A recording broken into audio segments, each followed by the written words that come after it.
नमस्कार साथियों, आपका स्वागत है आपके अपने चैनल हेरी एजुकेशन न्यूज के अंदर। दोस्तों, पंचायती राज एलडीसी भर्ती 2013 के अभ्यर्थी लंबे समय से इंतजार कर रहे हैं और उनका बार बार यही एक प्रश्न है कि सर ये भर्ती कब पूरी होगी।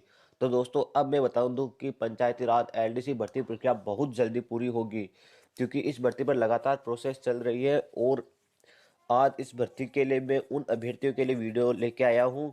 यह वीडियो काफ़ी लंबा रहने वाला है, तो दोस्तों इस वीडियो को वही अभ्यर्थी देखें जो पंचायती राज एलडीसी भर्ती से जुड़े हुए अभ्यर्थी देखें, क्योंकि इस भर्ती के अंदर आपको मैं आज अलग अलग टॉपिक क्लियर कर दूंगा कि इस भर्ती के अंदर आपको क्या होगा, कौन से अभ्यर्थियों को ज्वाइनिंग मिलेगी, कौन से अभ्यर्थियों को बोनस अंक वाले अभ्यर्थी कितने और उनको कौन कितना बेनिफिट मिलेगा, और 12वीं के अंदर कितने परसेंटेज वालों का भी उसके अंदर अलग शेड्यूल रहेगा, सिलेक्शन प्रोसेस रहेगी। वह RSCIT डिप्लोमा वाले कौन सी डेट वैध है और कंप्यूटर से संबंधित कौन कौन से डिप्लोमे इस भर्ती के अंदर मान्य होंगे, सभी की बात हम वीडियो के अंदर आगे हम देखिए मेरे पास में प्रेस विज्ञप्ति है। पुरानी प्रेस विज्ञप्ति है जो कट ऑफ आई थी। ये है लगभग धौलपुर की है। तो धौलपुर के बारे में ये अखबार में आई हुई कटिंग है। तो मैं ये बता दूं कि आपको जाति प्रमाण पत्र चाहिए। जाति प्रमाण पत्र अगर स्टेट का है तो 1 साल से पुराना नहीं होना चाहिए, और सेंटर का है तो 3 साल से पुराना नहीं होना चाहिए। मूल्यवास आपको चाहिए ही चाहिए। 10th 12th की मार्कशीट चाहिए।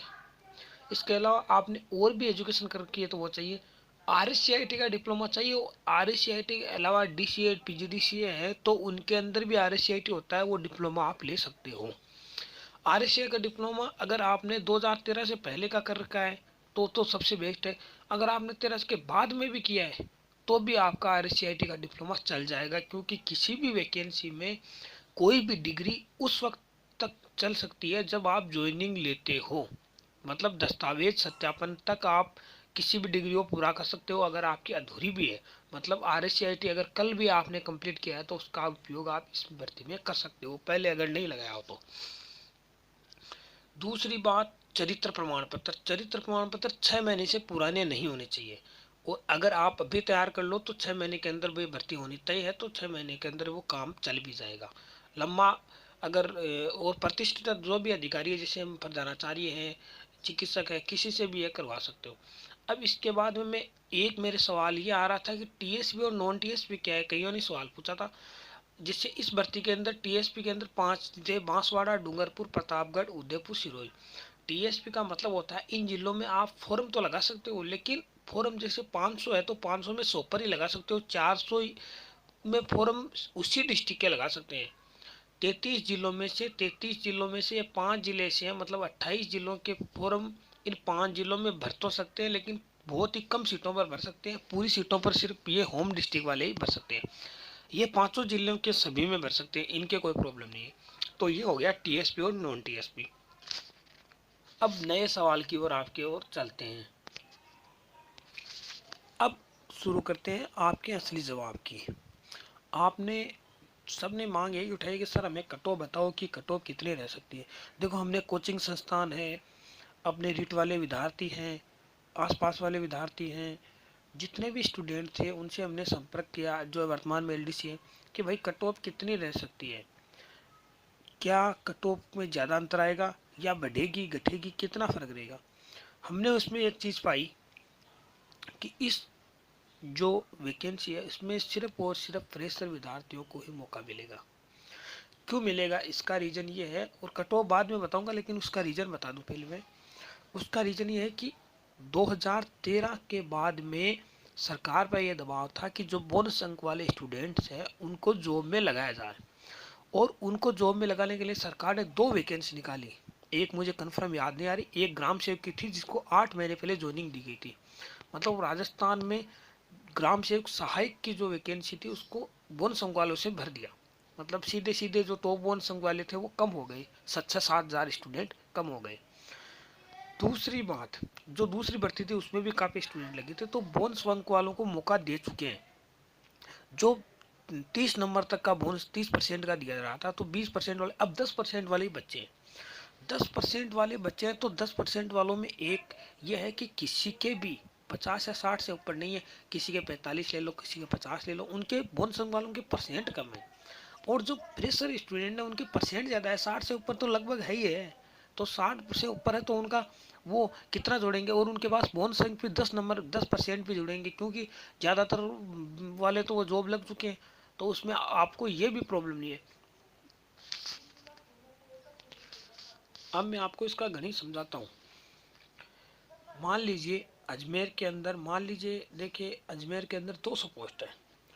200 पोस्ट में से 150 विद्यार्थी फ्रेशर के बैठ वो बोनस अंक वाले बैठे, मतलब ज़्यादा से ज़्यादा मान लो 150 विद्यार्थी बैठ के।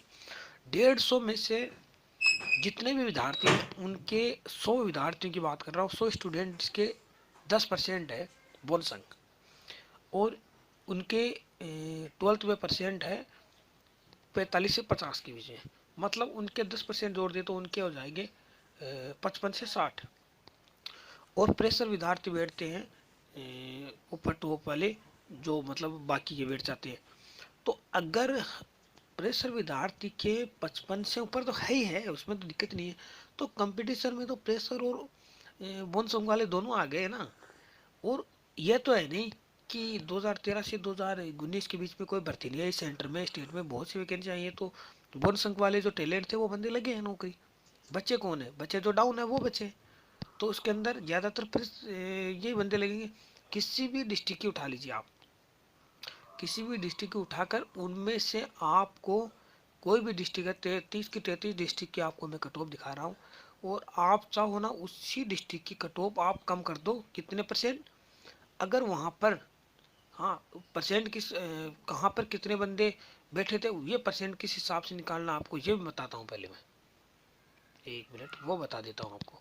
देखिए इस जानकारी से आप पता लगा सकते हो कि कौन से डिस्ट्रिक्ट में बोनस अंक वाले बैठे थे ज़्यादा, और कौन से डिस्ट्रिक्ट में फ्रेशर बैठे थे। मतलब अजमेर में अंदर 589 थे ना, तो वर्तमान पद में 239 थे, और बोनस अंक वाले तो थे 171, और बिना बोनस वाले थे 68। मतलब अजमेर के अंदर शेष पद कितने बचे, 7 पद बचे हुए हैं, 7 नहीं, 350 बचे हुए हैं। मतलब 171 में से 68 बिना बोनस वाले लग गए, ये बहुत बड़ी बात है, 168 लग गए। अब 350, तो 171 उस टाइम लग की बात कर रहे हैं जब 2013 में चयनित हुए थे, और अब की मुकाबले अब की बात करें तो दो बोनस वाले तो बचे ही कहाँ हैं। तो मतलब 70% तो लगेंगे प्रेशर वाले, और वो अब इसका परसेंट निकालने के लिए आपको जाना होगा। पहले तो इनका परसेंट निकालिए, 239 में से 171 का परसेंट निकालिए, 239 171 होता है लगभग 70% के आसपास होता है, 68% के आसपास होता है बिना बोनस वाले। तो इसका मतलब सॉरी 30% होता है बिना बोनस वाला। तो 70-30 हो गया, 70 बोनस वाला 30 बिना बोनस वाला। अब इसी हिसाब से हर डिस्ट्रिक्ट का निकाल लो, और उसमें से आपको एवरेज बेस 50% कब देना कर देना है। मतलब 70 का 35% ही बोनस वाले बचे हैं, और उसका सीधा डबल कर दो, 60 कर दो। तो मतलब इसका आधा और उसका डबल, क्योंकि 2013 और 19 के बीच में ज़्यादातर गवर्नमेंट सर्विस में लग गए और ग्राम सेवक सहायक के अंदर आ गए। तो इस प्रकार से तो आपको 33 के 33 जिले की किस जिले में कितने बोनस वाले बैठ रहे हैं, बिना बोनस वाले कितने बैठ रहे हैं, प्रेशर कितने बैठ रहे हैं, ये अंक इस हिसाब से निकालना है। और परसेंट निकालने के लिए हर जिले की कट ऑफ में से जितनी कट ऑफ पहले रही थी उस कट ऑफ में से आपको 10 से 15% के बीच में कम कर देना है। ये कम कर देना है हर डिस्ट्रिक्ट के अंदर, जहाँ पर प्रेशर बंदे ज़्यादा बैठ रहे हैं वहाँ पर कर देना है 10 से 15%, और जहाँ पर बोनस वाले ज़्यादा बैठ रहे हैं वहाँ पर कर देना है 6 से 7% कम। ये परसेंट आपको मैंने बता दिया, इस प्रकार से निकालना है। यहाँ से परसेंट निकाल के वहाँ पर इस पेज पर चले जाइए आप सीधा, और जिस डिस्ट्रिक्ट की आपकी कट ऑफ निकालनी है उस डिस्ट्रिक्ट कट ऑफ निकाल लो, आपकी एग्जिट कट ऑफ आ जाएगी और यही कट ऑफ रहेगी। कुछ लोग बोल रहे हैं 76 78 रहेगी, 80 रहेगी। अरे भाई 80 रहेगी तो फिर 2013 और 19 के बीच में कोई नहीं लगाएगा गवर्नमेंट सर्विस। तो दोस्तों ये कट ऑफ थी हमारी आज की। आपका कोई भी सवाल हो अब भी कोई, तो मैं उसकी जवाब देने की कोशिश करूंगा। धन्यवाद दोस्तों, वंदे मातरम।